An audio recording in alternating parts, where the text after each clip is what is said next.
My project is on the Chinese Civil War. At this time in history, China was split into two different parties. The nationalists were led by Chiang Kai-shek. He is the top picture. He attended Bouding Military Academy in North China and served in the Japanese army.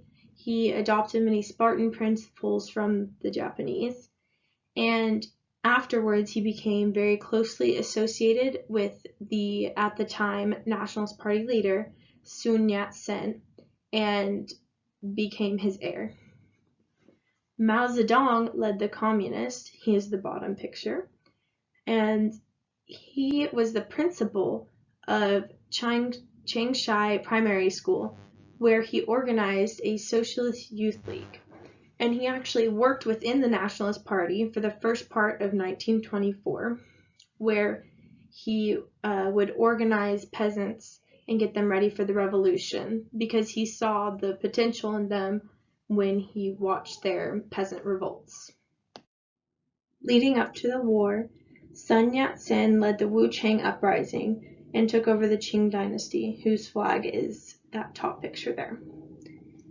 And this caused China to be broken up into two different major parties, the nationalists and the communists, and regionalism started to overtake China, and different states and provinces were formed, and these provinces were controlled by warlords and constantly fighting with each other.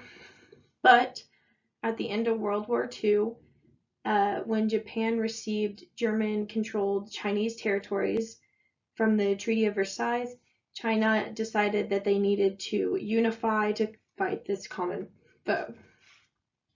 The Communist and the Nationalist parties created a united front in 1922, which is depicted by the flag on the bottom. Sun Yat-sen died in 1925, leaving Chiang Kai-shek to take over. And after the warlords were no longer a problem, he turned his attention to the communists who he saw as a threat. The violence begins. The White Terror began with Chiang ordering the execution of almost 6,000 communists in Shanghai. This is also known as the Shanghai Massacre. Then after that, he moved on to the rest of China, killing communists, trade unionists, and peasant leaders all throughout China. Mao organized a retreat to rural China where they could live among the peasants. However, his, at the time, superior, Li Lisan, wanted to stay and fight, and Li Lisan is depicted in the far left photo. He tried to create an attack against the Nationalist Army, but he failed miserably, and this caused the demise of his leadership. And he was soon replaced by a bunch of Chinese students depicted in the bottom photo, called the 28 Bolsheviks. The Long March.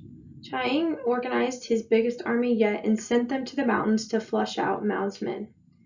They organized a retreat out of the mountains to Shanxi, and this became known as the Long March. You can see in the map above on the top where they traveled through.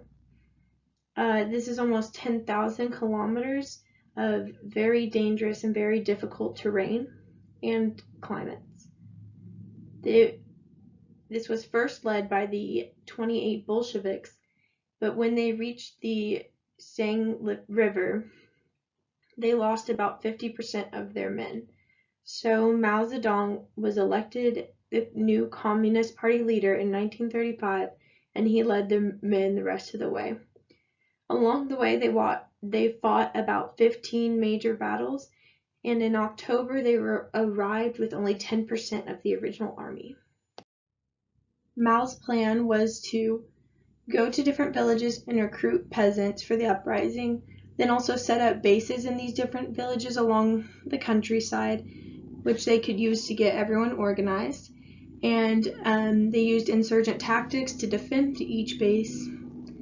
And he also predicted that they would get overrun by the nationalists, So he engaged a guerrilla warfare phase and created a protracted war, just trying to outlast the other army until eventually it kind of evened out. And once the two armies were more even, he began to seize power through conventional war. Japan started to try and expand its territory into China, so Mao said that he would be willing to create a second united front to deal with this. Chiang really did not want to create a united front, but his generals kidnapped him and forced him to. And in 1937, Japan declared war on both Chinese parties. Chiang refused to pull his men from the north where they were fighting the communists because he did not trust them. So this only made his army that was battling the Japanese a lot weaker, and he lost a lot of land because of this. And he decided to step back and let the Americans do the fighting after the Japanese declared war on the United States. And so this made him very unpopular because although it was tactically a good idea, it just was not popular amongst his party. Then after Japan withdrew from China, the Union broke down and both parties tried to regain all the territory that Japan had occupied. And the communists ended up gaining more land than they had before this ordeal. When the region of Manchuria opened up for liberation, both the communist and the nationalist parties rushed to occupy it. The Soviets invaded Manchuria, and when the communists showed up, they gave them Japanese stockpiles. The US gave Chiang's army ships and aircraft to get into the region and helped guide them there. They were able to force Mao's men out of Manchuria, and this lasted for a little bit, but Mao continued to apply guerrilla warfare in that zone until in 1948 Manchuria fell to the Communist Party. This began the falling of many other important cities and regions, and by April 1949 they had all of North China and more under their rule. In October, Mao established the People's Republic of China, and Chiang was banished and retreated to Taiwan, which he still calls the China Republic. And mainland China was now under communist rule of Mao Zedong, where he implemented industrialism and brought China to where it is today.